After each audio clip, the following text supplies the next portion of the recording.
Assalamualaikum warahmatullahi wabarakatuh.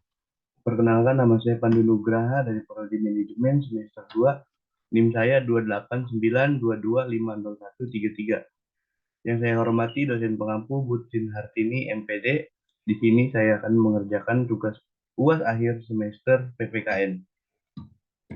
Pokok pembahasan yang pertama ada hak asasi manusia, yang kedua ada geopolitik, yang ketiga ada otonomi daerah, yang keempat ada masyarakat madani, yang kelima ada good governance, dan yang terakhir keenam globalisasi. Masuk materi pertama, hak asasi manusia atau HAM.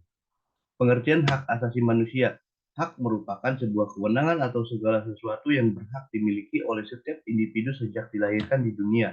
Asasi merupakan dasar.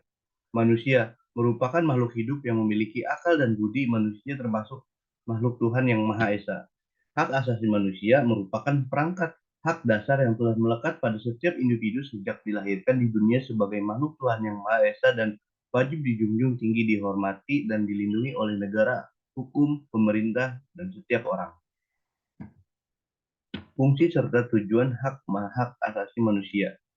Yang pertama, fungsi HAM ialah menjamin atau melindungi hak-hak kelangsungan hidup, kebebasan, dan kemerdekaan yang tidak boleh diganggu-gugat oleh siapapun.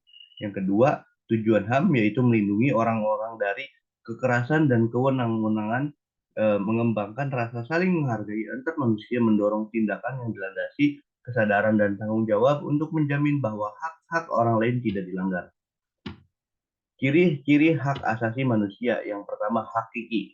Artinya hak asasi manusia adalah hak asasi semua umat manusia yang sudah ada sejak lahir.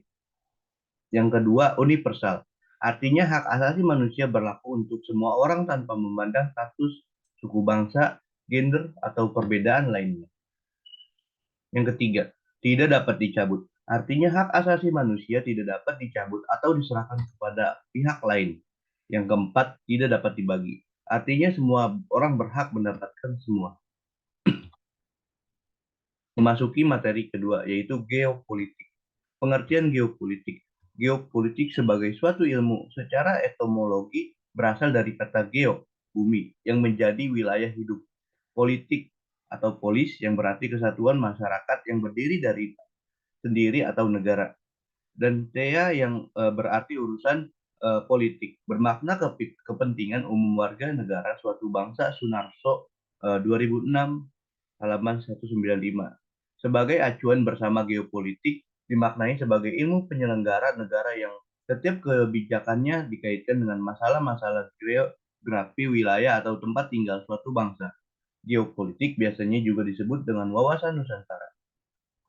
Geopolitik sebagai ideologi, yaitu landasan ilmiah bagi tindakan politik atau negara hendak menjadikan wawasan tersebut sebagai cara pandang kolektif untuk melangsungkan, memelihara, dan mempertahankan semangat kebangsaan. Tujuan mempelajari konsep geopolitik. Yang pertama, perspektif geopolitik menyadarkan makna penting hidup bersama dalam ikatan kebangsaan. Yang kedua, perspektif geopolitik dapat menyatukan visi, misi, dan tujuan kita dalam melangsungkan kehidupan bersama. Unsur geopolitik. Yang pertama, ada konsep frontier, batasan immature atau dua orang negara.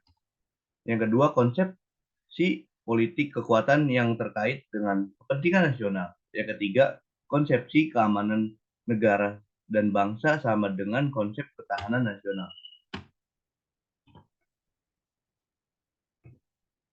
Wawasan Nusantara sebagai geopolitik Indonesia. Wawasan Nusantara hakikatnya merupakan cara pandang bangsa Indonesia tentang diri dan lingkungan keberadaannya dalam memanfaatkan kondisi dan konstelasi geografi dengan menciptakan tanggung jawab dan motivasi atau dorongan bagi seluruh bangsa Indonesia untuk mencapai tujuan nasional. Latar belakang wawasan Nusantara. Yang pertama, ada falsafah Pancasila. Yang kedua, ada aspek kewilayahan Nusantara. Yang ketiga, aspek sosial budaya. Dan yang terakhir, aspek kesejahteraan. Asas wawasan Nusantara merupakan ketentuan-ketentuan dasar yang harus dipatuhi, ditaati, dipelihara, dan diciptakan agar terwujud demi tetap taat dan setianya komponen atau unsur pembentukan bangsa Indonesia, suku atau golongan terhadap kesepakatan komitmen bersama terdiri dari yang pertama kepentingan bersama, yang kedua keadilan, yang ketiga kejujuran, yang keempat solidaritas, yang kelima koordinasi atau kerjasama, dan yang terakhir kesetiaan terhadap ikrar bersama. Masuki materi ketiga yaitu otonomi daerah. Pengertian otonomi daerah. Otonomi atau otonomi berasal dari bahasa Yunani yaitu autos yang berarti sendiri dan namos yang berarti hukum atau aturan. Dengan demikian otonomi dapat diartikan sebagai kewenangan untuk mengatur dan mengurus rumah tangga sendiri. Otonomi daerah adalah hak dan kewajiban daerah otonom untuk mengatur dan mengurus sendiri urusan pemerintah dan kepentingan masyarakat sesuai dengan peraturan perundang-undangan. Pasal 1 ayat 5 dan 6 Undang-Undang Dasar 32 tahun 2004. Asas-asas penyelenggaraan pemerintahan daerah. Satu, asas desentralisasi, yaitu penyerahan wewenang pemerintah oleh pemerintah pusat kepada daerah otonom untuk mengurus dan mengatur urusan pemerintah dalam sistem negara kesatuan Republik Indonesia, sehingga pada akhirnya menjadi urusan pemerintah daerah.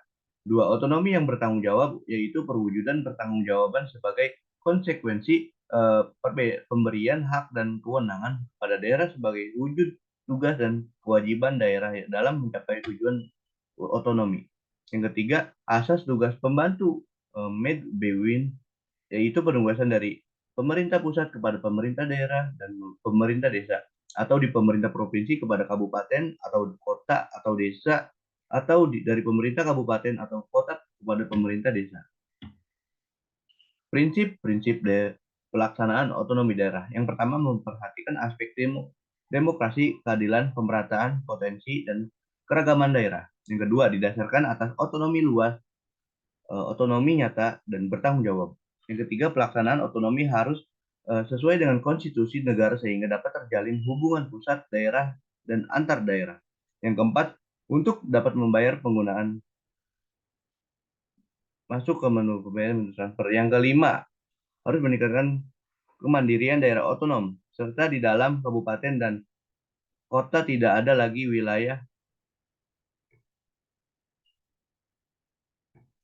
administratif. Materi keempat, masyarakat madani. Pengertian masyarakat madani. Masyarakat madani dalam bahasa Inggris civil society dapat diartikan sebagai suatu masyarakat yang beradab dalam membangun, menjalani, dan memaknai kehidupannya. Kata madani sendiri berasal dari bahasa Arab ya, yang artinya sipil atau civilis, beradab. Istilah masyarakat madani adalah terjemahan dari sipil atau civilized society, yang berarti masyarakat yang berperadaban.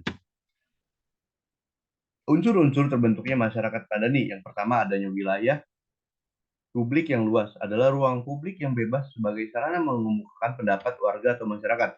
Yang kedua, demokrasi. Ialah persyaratan mutlak keberadaan civil society yang murni. Yang ketiga, toleransi. Ialah sikap saling menghargai dan menghormati adanya perbedaan pendapat. Yang keempat, pluralisme. Ialah tidak hanya sebagai batas sikap dan menerima kenyataan sosial yang beragam, tapi disertai dengan sikap tulus menerima perbedaan dan rahmat Tuhan yang bernilai positif bagi kehidupan masyarakat. Yang kelima, keadilan sosial adalah keseimbangan dan pembagian yang proporsional atas hak dan kewajiban setiap negara yang mengenai seluruh aspek kehidupan ekonomi, politik, pengetahuan, dan kesempatan. Ciri-ciri masyarakat madani. Yang pertama, menjunjung tinggi nilai. Yang kedua, memiliki peradaban yang tinggi. Yang ketiga, mengedepankan kesejahteraan dan transparansi. Yang keempat, ruang publik yang bebas. Yang kelima, supremasi hukum. Yang keenam, keadilan sosial. Yang ketujuh, partisipasi sosial. Memasuki materi kelima, good governance. Pengertian good governance. Good governance pada dasarnya merupakan suatu konsep pemerintahan yang membangun serta menerapkan prinsip profesionalitas, demokrasi, transparansi, efisien, akuntabilitas, efektivitas, pelayanan prima, serta bisa diterima oleh seluruh masyarakat. Pengertian good governance adalah menyelenggarakan pemerintahan yang solid, bertanggung jawab, dan efisien untuk mencapai keputusan yang dapat dipertanggungjawabkan. Prinsip dan unsur good governance. Prinsip. Yang pertama, partisipasi masyarakat. Yang kedua, supremasi hukum. Yang ketiga, transparansi. Yang keempat, stakeholder. Yang kelima, berorientasi pada konsensus. Yang keenam, kesetaraan. Yang ketujuh, aktivitas dan efisien. Yang kedelapan, akuntabilitas. Yang kesembilan, visi strategis. Unsur yang pertama, akuntabilitas. Yang kedua, transparansi. Yang ketiga, keterbukaan. Tujuan good governance. Yang pertama, menciptakan birokrasi yang bersih. Yang kedua, menciptakan birokrasi yang efektif. Yang ketiga, efisien dan produktif. Yang keempat, menciptakan birokrasi. Yang kelima, transparan. Yang keenam, membangun birokrasi yang melayani. Yang ketujuh, masyarakat. Yang kedelapan, mewujudkan birokrasi yang akuntabel. Implementasi good governance di Indonesia. Seperti yang sudah dibahas sebelumnya, untuk mewujudkan konsep good governance dibutuhkan kerjasama yang baik antar pemerintah, sektor swasta, dan juga masyarakat sipil. Dengan begitu, setiap kebijakan dan program yang dibuat selalu berdasarkan kepada keputusan bersama. Dalam hal ini, pemerintah berperan sebagai penyelenggara negara, sementara sektor swasta menjadi penggerak di bidang perekonomian, dan masyarakat sipil bertugas sebagai pihak penyesuai. Masuki materi ke-6 yang terakhir, yaitu globalisasi. Pengertian globalisasi. Globalisasi dari kata globe atau global, yaitu dunia atau bola dunia. Menurut Kamus Besar Bahasa Indonesia adalah proses masuk ke ruang lingkup dunia. Proses kehidupan yang serba luas dan tidak terbatas atau mendunia sehingga berpengaruh dapat mengubah tantangan kehidupan bangsa seperti di bidang politik, ekonomi, sosial, dan budaya. Aspek globalisasi. Aspek kenegaraan, yaitu satu bidang politik. Positifnya, yang pertama, terjadinya perubahan sistem ketatanegaraan pada suatu negara. Yang kedua, muncul partai-partai politik baru. Yang ketiga, makin meningkatkan kesadaran politik masyarakat, misalnya dalam melaksanakan pemilu untuk memilih presiden dan wakil presiden secara langsung tanpa antusias masyarakat untuk menyukseskan kegiatan tersebut. Begitu pula di dalam pemilihan langsung kepala daerah. Yang negatifnya, yang pertama, munculnya sikap arogansi politik atau kekuasaan dan politik. Yang kedua, adanya money politik dalam kehidupan masyarakat. Yang kedua, bidang ekonomi. Positifnya, yang pertama, rakyat secara mudah memperoleh barang konsumtif yang diperlukan. Yang kedua, mempermudah proses pembangunan industri. Yang ketiga, mendorong percepatan pertumbuhan ekonomi sosial. Yang keempat, membuka lapangan kerja yang memiliki keterampilan kerja. Yang kelima, suku bunga rendah.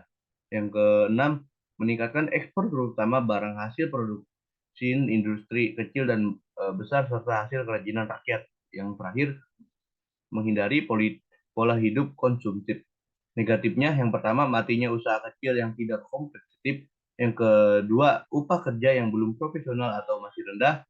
Yang ketiga, jumlah angka pengangguran masih tinggi. Tiga, bidang sosial dan budaya. Positifnya, yang pertama, mempercepat perubahan pola kehidupan suatu bangsa. Yang kedua, terjadinya pergeseran nilai kehidupan dalam masyarakat. Ketiga, pesatnya perkembangan informasi dan teknologi. Dan negatifnya, ada pertama, kesulitan pengendalian seleksi budaya asing yang tidak sesuai dengan budaya bangsa Indonesia. Yang kedua, mudahnya memperoleh barang-barang ilegal seperti barang-barang pornografi dan narkoba. Yang ketiga, pudarnya rasa kebersamaan menjadi kehidupan individualis. Nah, yang memasuki globalisasi tentang bidang hankam. Yang pertama, positifnya kerjasama pertahanan dan keamanan. Yang kedua, diperlukan pasukan bersenjata untuk kepentingan perdamaian negara yang sedang bergejolak. Negatifnya, munculnya gerakan-gerakan seperti separatisme. Kedua, adanya gejala disintegrasi bangsa yang membahayakan persatuan dan kesatuan bangsa dan negara kesatuan Republik Indonesia. Yang ketiga, terjadinya pelanggaran teritorial Republik Indonesia. Dampak globalisasi. Arus globalisasi. Yang pertama, pasar bebas. Peluang. suatu kesempatan untuk mengekspor hasil produksi ke luar negeri. Tantangannya, produk yang dipasarkan harus berkualitas dan kompetitif dengan harga dijangkau oleh pasar global. Yang kedua, iptek. Perkembangan iptek menjadi mudah dan cepat diterima. Tantangannya, dampak dari iptek bisa menimbulkan pengangguran yang besar. Yang ketiga, budaya. Peluangnya adalah aktivitas sosial dan adaptasi budaya asing ke dalam budaya bangsa mudah berinteraksi dan terintegrasi. Tantangannya harus mampu menciptakan filter terhadap budaya yang berdampak negatif. Yang keempat, bisnis dan pemerintah. Peluangnya adalah membuka selebar-lebarnya agar investor dan dapat menanamkan investasinya. Dan tantangannya bisnis menjadi terbuka dan profesional, banyak wisatawan mancanegara yang datang sehingga menambah pendapatan per kapita. Dan yang terakhir, lapangan kerja terbuka dan banyak. Tapi tantangannya persaingan semakin ketat, inovator dan kreatif. Sekian tugas presentasi dari saya. Wassalamualaikum warahmatullahi wabarakatuh.